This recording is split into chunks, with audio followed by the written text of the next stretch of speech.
সুপ্রিয় শিক্ষার্থী বন্ধুরা, টেকলামবিডি.com এর পক্ষ থেকে আমি তাহমিদ হাসান আপনাদেরকে জানাচ্ছি আন্তরিক সালাম ও অভিনন্দন। আসসালামু আলাইকুম ওয়া রাহমাতুল্লাহ। আজকে আমরা দেখব বেসিক ফটোশপ টিউটোরিয়াল পর্ব 19। এর আগে আমরা 1 থেকে 18টা পর্ব দেখেছি। যারা এই পর্বগুলো দেখেন নাই অবশ্যই এই পর্বগুলো দেখে নেবেন। আজকে আমরা ব্রাশ টুলের কিছু ব্যবহার দেখব। এর আগে আমরা ব্রাশ টুলের সবকটা ব্যবহার দেখেছি, তবে আজকে আমরা দেখব যে একটা নতুন ব্রাশ আপনি আপনার মনের মতো ব্রাশ কিভাবে বানাবেন। দেখুন, আমরা যদি এই ব্রাশটা এখানে একটা ব্রাশ সিলেক্ট করি, এই ব্রাশ টুলটা এখানে সিলেক্ট করি এবং এখানে যে উপরে যেই অপশন আছে এখানে যদি যাই, দেখুন যে অনেক ধরনের ব্রাশ কিন্তু এখানে দেওয়া আছে। আপনারা এই বিভিন্ন ধরনের ব্রাশ এখান থেকে সিলেক্ট করে আপনারা এগুলো কাজ করে দেখবেন যে এখন এখানে তো তারা রেডিমেড, এই অ্যাডোবি কোম্পানি একটা রেডিমেড এখানে বিভিন্ন ব্রাশ দিয়ে দিছে। এখন যদি এমন হয় আপনার ডিজাইন করার ক্ষেত্রে আপনার নিজের এরকম একটা ব্রাশ দরকার যেটা এখানে নাই, তখন কিন্তু আপনি কিন্তু বিপদে পড়বেন।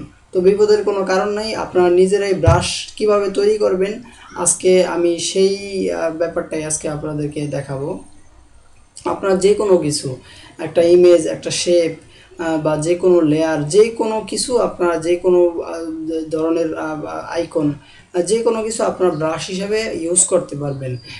সেটা কিভাবে করবেন আমরা আজকে এখানে দেখব যে আপনারা একটা ব্রাশ কিভাবে তৈরি করবেন। প্রথমে সাপোজ আমি ফাইল থেকে একটা নিউ একটা পেজ নেই এবং খুব ছোট করে নেই, এটার পিক্সেলটা অনেকটা কমিয়ে দেই পিক্সেল। সাপোজ আমি 150 একটা পিক্সেলের আমি নিলাম এবং অবশ্যই 8GB কালার নেবেন। এখানে রেজুলেশন 300 আমি এখানে কমাই দিই, যেহেতু এটা আমার প্রিন্টের কাজ না। আমি প্রথম টিউটোরিয়ালে এই ব্যাপারে আলোচনা করেছি যে আমরা কোন ক্ষেত্রে রেজুলেশনের কোন ব্যবহারটা করব। যদি আমরা প্রিন্টের ক্ষেত্রে ব্যবহার করি তাহলে অবশ্যই আমরা 200 থেকে 300 রেজুলেশন আমরা নিব। যেহেতু আমরা প্রিন্ট না, আমরা এটা কাজ করব এমনিতেই, সেহেতু এটা কালার মোড 8GB এবং রেজুলেশন আমরা 72 করে নিয়ে আমরা ওকে দিলাম। এখন দেখুন যে আমি চাই আমার নিজের মতো এখানে একটা ব্রাশ তৈরি করব। যে এখানে দেখুন যে এখানে কিন্তু অলরেডি গোল ব্রাশ আছে, কিন্তু না, দেখুন যে এই ব্রাশটা, এই গোল ব্রাশে আপনি কিভাবে বানাবেন। সাপোজ একটা উদাহরণ দিয়ে আমি আপনাদেরকে প্রথমে দেখাচ্ছি। আরেকটা কথা, ব্রাশ তৈরি করলে যে আমরা যে লেয়ারটা নেব, এখানে আমরা এটাকে অবশ্যই ট্রান্সপারেন্ট আমাদের নিতে হবে। যে আমি আবার নিই এটা নিউ, এখানে যে ব্যাকগ্রাউন্ড কন্টেন্ট, এখান থেকে আপনার ট্রান্সপারেন্ট সিলেক্ট করে দিবেন। যে 150 ওয়াইড, 150 হাইট, রেজুলেশন 72 এবং কালার মোড 8GB এবং ব্যাকগ্রাউন্ড কন্টেন্ট ট্রান্সপারেন্ট নিয়ে আপনারা ওকে দিবেন। এরপরে দেখুন, আমি যদি চাই যে এই গোল ব্রাশটাই আমরা আগে তৈরি শিখি, এরপরে আপনাদেরকে আমি অন্য কোনো ইমেজ দিয়ে আমি দেখাচ্ছি। তো আমরা যদি চাই এই গোল ব্রাশটা আমরা কীভাবে তৈরি করব, সেক্ষেত্রে আমরা দেখুন আমরা খুব সহজেই এটা তৈরি করতে পারি। এখানে যে রেক্টেঙ্গুলার মার্কিং টুল আছে, রেক্টেঙ্গুলার মার্কিং টুল নিয়ে আমি এখানে একটা সার্কেল আঁকি, গোল সার্কেল আঁকার পরে আমরা এখানে একটা লেয়ার নেই, নিউ লেয়ার, এবং নিউ লেয়ারটা সিলেক্ট করে আমরা এখানে যে পেইন্ট বাকেট আছে, এই পর্যন্ত আমরা এখন আসি নাই। এই পেইন্ট বাকেট টুল দিয়ে হচ্ছে আপনার যে কোনো কালার আমরা ফিল আপ করতে পারি। এখানে গ্রেডিয়েন্ট টুল আছে, পেইন্ট বাকেট টুল আছে। এই পেইন্ট বাকেট টুল এটা দিয়ে আপনার যে কোনো কালার ফিল করে। যেমন আমি এটাকে এই সার্কেলটাকে আঁকছি, এখানে আমি যদি কালার ফিল করতে চাই, কালার দিয়ে এটাকে পরিপূর্ণ করতে চাই, তাহলে আমাকে পেইন্ট বাকেট টুল সিলেক্ট করতে হবে এবং আমি যেই কালার দিয়ে এটাকে ফিল করতে চাই সেই কালারটা এখানে এই ফোরগ্রাউন্ড কালার আমার সিলেক্ট করে দিতে হবে। আমি সাপোজ প্রথমে কালো কালার সিলেক্ট করলাম, কালো কালার সিলেক্ট করে আমি এই নিউ লেয়ারটা সিলেক্ট করে আমি এখানে পেইন্ট বাকেট দিয়ে আমি এটাকে ফিল করে দিলাম।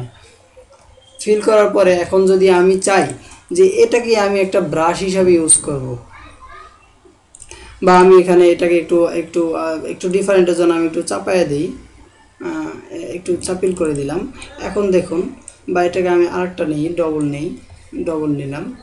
এখন দেখুন যে এটাকে যদি আমরা চাই যে এটাকে আমরা ব্রাশ হিসাবে ইউজ করব, এখন যদি এটাকে আমরা এরকম যদি চাই যে আমরা এটাকে ব্রাশ হিসাবে ইউজ করব, তখন কিন্তু আমরা এটাকে খুব সুন্দরভাবে ব্রাশ হিসাবে ইউজ করতে পারি। দেখুন আমরা এই লেয়ারটাকে সিলেক্ট করে এই এডিট মেনু থেকে এখান থেকে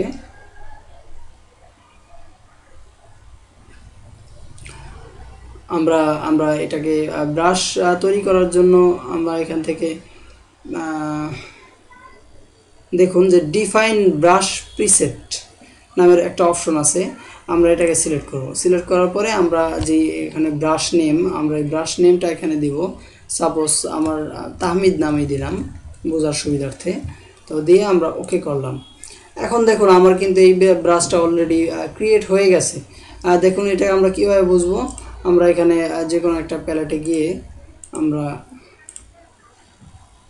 এই ব্রাশ টুলটা সিলেক্ট করে আমরা এখানে দেখুন আমরা যদি নিচের দিকে যাই, দেখুন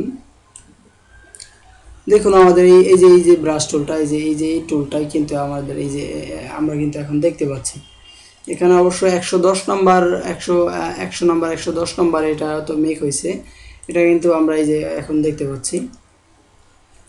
আমরা যদি এখানে এটা দিয়ে কোনো কিছু আঁকতে চাই আঁকতে পারবো, ডিজাইন করতে পারবো, যে কোনো কিছু করতে পারবো। সুতরাং এইভাবে আপনারা ব্রাশ টুল ক্রিয়েট করতে পারেন। এখন দেখুন যে আপনারা কোনো ইমেজ বা কোনো ধরনের আইকন দিয়ে আপনারা কীভাবে একটা ব্রাশ টুল তৈরি করবেন, এটাও খুবই সহজ। দেখুন আমরা দেখব এখন। সাপোজ আমি এই পাখিটাকে এখানে আমি ব্রাশ হিসাবে ইউজ করতে চাই। প্রথমে যে আমার যে কাজটা, যে যদি এই যেই আইকনটাকে আমি ব্রাশ হিসাবে তৈরি করতে চাই, আমার প্রথমেই এখানে এটার ব্যাকগ্রাউন্ডটা আমার রিমুভ করতে হবে। দেখুন এটার ব্যাকগ্রাউন্ড কিন্তু সাদা আছে, এই পাখিটার ব্যাকগ্রাউন্ড।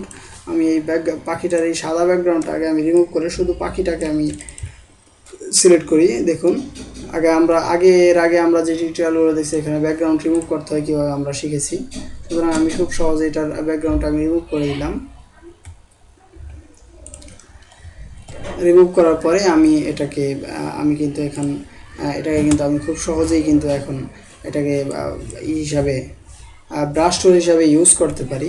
দেখুন আমি ব্যাকগ্রাউন্ড ট্রান্সপারেন্ট করে দিয়েছি। ব্যাকগ্রাউন্ড এখানে যে ব্যাকগ্রাউন্ড লেয়ারটা ছিল আমি ব্যাকগ্রাউন্ড লেয়ারটা এখান থেকে ডিলিট করে দিছি।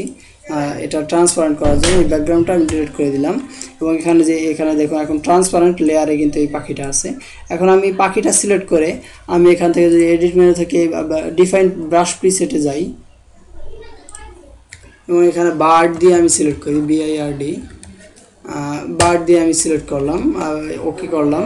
এখন দেখুন আমি যদি এখন ব্রাশ টুল সিলেক্ট করে যদি আমি এখানে যাই, দেখুন এখানে কিন্তু আমার যে পাখি আকারে 615 মানে দেওয়া আছে যে বার্ড। দেখুন এখানে আমরা মাউস বার যদি রাখি এখানে নিচে বার্ড লেখা উঠতেছে। সুতরাং দেখুন যে আমার কিন্তু এই যে অলরেডি কিন্তু হুবহু কিন্তু পাখির একটা ব্রাশ টুল আমার হয়ে গেল। এখন যদি আমরা এটাকে কোনো ইমেজ বা পিকচারের উপর যদি আমরা ব্রাশিং করতে চাই, তখন কিন্তু আমরা খুব সহজেই কিন্তু এটা পারি। দেখুন আমি পাখির ব্রাশটাকে একটু ছোটো করে নিই, ছোটো করলাম এবং এখানে যদি আমি কালারটা একটু চেঞ্জ করে নিই, দেখুন আমি কিন্তু অলরেডি কিন্তু আমার দেখুন যে পাখির ব্রাশ কিন্তু অলরেডি ক্রিয়েট হচ্ছে। হ্যাঁ, এভাবে কিন্তু আপনারা খুব সুন্দরভাবে আর অন্য অনেক কিছু আপনারা মেক করতে পারেন। দেখুন পাখির যে ব্রাশগুলো, এটা কিন্তু খুব সুন্দরভাবে বোঝা যাচ্ছে যে এটা একটা পাখিরই। দেখছেন আপনারা, দেখুন এভাবে আপনারা যে কোনো পিকচার, যে কোনো ইমেজ, যে কোনো কিছু আপনারা ব্রাশ হিসাবে ইউজ করতে পারেন। ব্রাশ মেক করে আপনারা আপনাদের কাজ করতে পারেন এবং কিভাবে কোন ক্ষেত্রে কাজ করবেন ইনশাল্লাহ পরবর্তী টিউটোরিয়ালে আমি বিস্তারিত দেখাবো। তো আজকে এই পর্যন্তই, ভালো থাকবেন। ফটোশপ বেসিক টিউটোরিয়াল পর্ব 20-এ আপনাদেরকে আমন্ত্রণ জানিয়ে আজকে এখানেই শেষ করছি। আসসালামু আলাইকুম ওয়া রাহমাতুল্লাহ।